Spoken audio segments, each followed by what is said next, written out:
जय हिंद जवानों। आज हम जनरल साइंस के कुछ और क्वेश्चन करने वाले हैं, तो स्टार्ट करते हैं।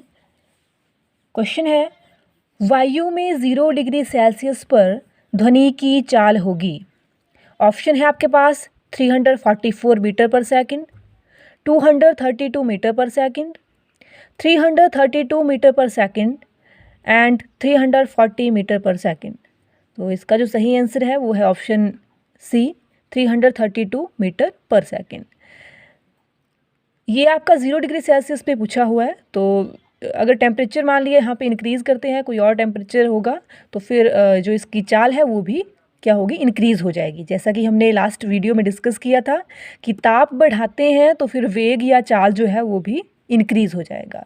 तो इस तरह से कुछ इसमें जो मेन टेम्परेचर हैं उनके ऊपर डिस्कस कर लेते हैं। 0 डिग्री सेल्सियस पे चाल रहती है ध्वनि की 332 मीटर प्रति सेकंड, 20 डिग्री सेल्सियस पे होती है 343 मीटर पर सेकंड और 22 डिग्री सेल्सियस पर ये 344 मीटर पर सेकंड जो है रहती है। नेक्स्ट क्वेश्चन है, ध्वनि की तीव्रता का मात्रक है। तीव्रता मीन्स लाउडनेस, कितनी उसकी लाउडनेस होगी, आवाज़ किस तरह की है, ज़्यादा है कम है, तो उसका जो मात्रक है उसमें ऑप्शन आपके पास हर्ट्स, डेसिबल, मीटर, मीटर प्रति सेकंड। तो इसका जो सही आंसर है that is B, decibel. Decibel से हम लाउडनेस को मापते हैं किसी भी ध्वनि की कि कितनी उसकी तीव्रता है।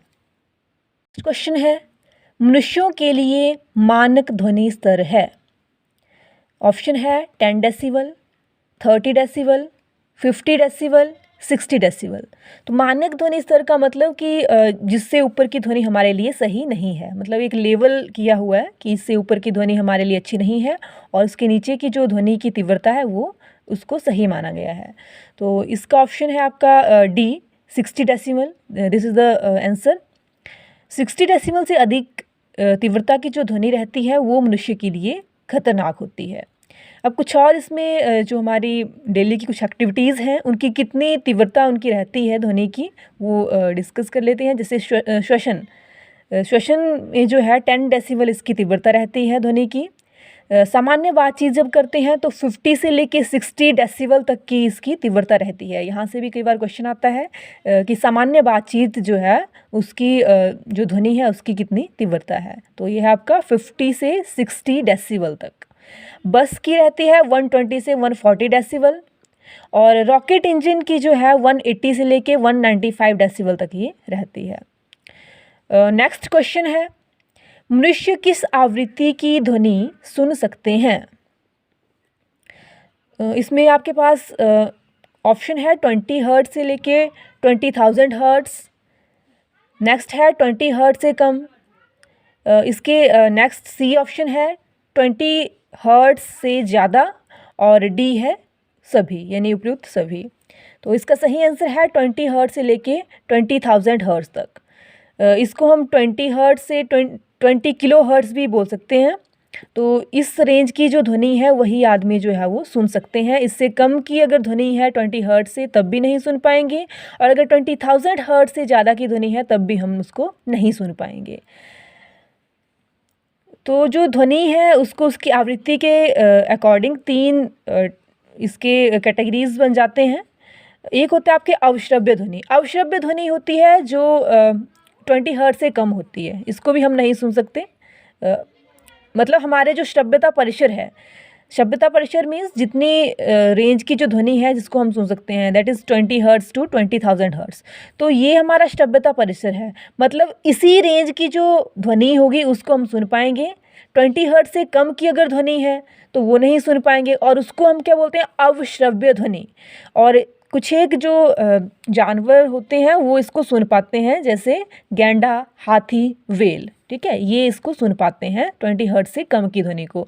और 20,000 हर्ट्ज से ज़्यादा की जो ध्वनि है वो भी हमारे रेंज के बाहर आ गई, ठीक है, उससे ज़्यादा की आ गई तो उसको हम पराध्वनि, परा मीन्स कि हमारे जो श्रव्यता परिसर है उसके आगे की ध्वनि है, ये ज़्यादा ध्वनि है, तो इसको हम बोलेंगे पराध्वनि या पराश्रव्य ध्वनि भी इसको बोलते हैं। ठीक है, ये होती है आपकी 20 हर्ट 20,000 हर्ट से ज़्यादा की ध्वनि।